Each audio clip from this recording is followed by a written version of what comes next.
Alain Bantolila, invité par l'association REVA contre l'illettrisme, propose ses livres au public de la librairie Forum à Bergerac. Canal Pourpre, en la personne de Jean-Louis Bossavy, lui demande de développer son point de vue. Très bien.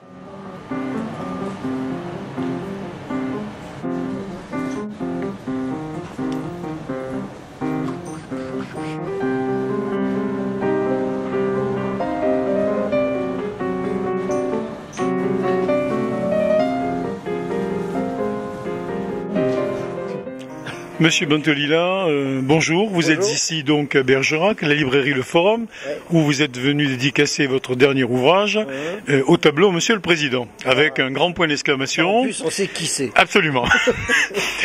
Et cet après-midi, donc, vous donnez également une conférence. Oui. À propos donc de ce titre, et pour rester tout à fait dans le sujet, est-ce que vous avez l'impression qu'on a véritablement pris la mesure au niveau le plus élevé du problème de l'illettrisme en France?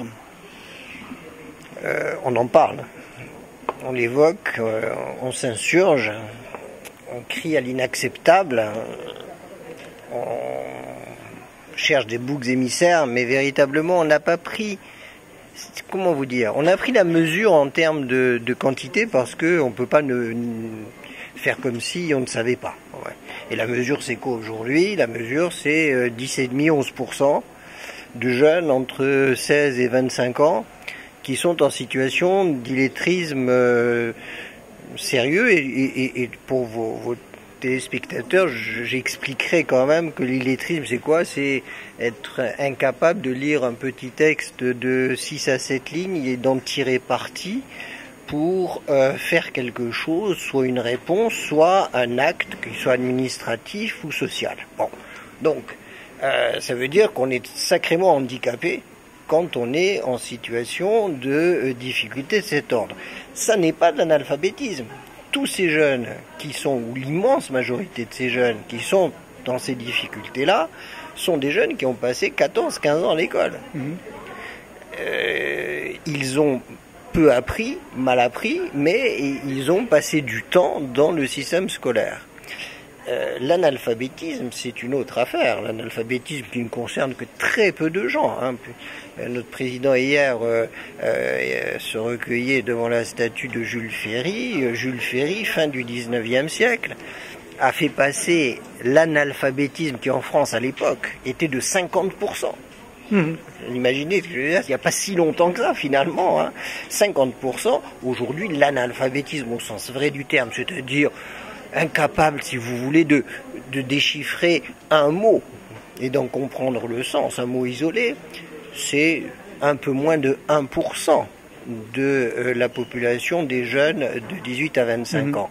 Mais alors on pourrait se dire, c'est formidable, il n'y a plus d'analphabètes en France, donc tout va bien. Non, parce que l'ensemble des illettrés qui sont aujourd'hui en nombre important, plusieurs millions, l'ensemble des illettrés sont extrêmement handicapés parce que notre société ne permet plus de mal lire, de mal écrire et d'argumenter et d'expliquer de façon besogneuse. Voilà. Donc ça, si vous voulez, ce sont des chiffres que nos responsables ne peuvent pas ignorer. Ils savent aussi que dans les populations marginalisées, je parle par exemple des gens en maison d'arrêt, des jeunes en maison d'arrêt.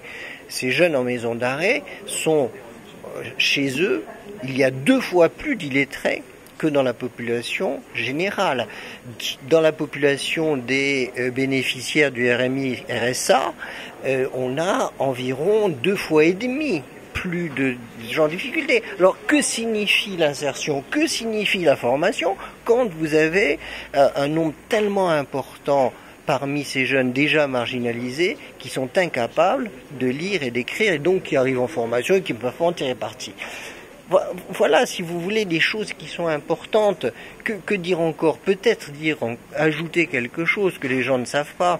Parmi l'ensemble de ces jeunes et de ces moins jeunes en situation d'illettrisme, plus de 50% sont salariés. C'est-à-dire qu'ils sont dans les entreprises, ils ont du mal, ils sont fragiles, ils risquent leur vie, parce que ne pas savoir lire une consigne d'une mécanique que l'on vient de changer peut parfois avoir des conséquences dramatiques. Donc, si vous voulez, tout cela, je pense que nos responsables commencent à s'en rendre compte. Ceux dont ils ne se rendent pas compte, et qui me semble au moins aussi important que tout ce que j'ai dit jusque-là, c'est deux choses.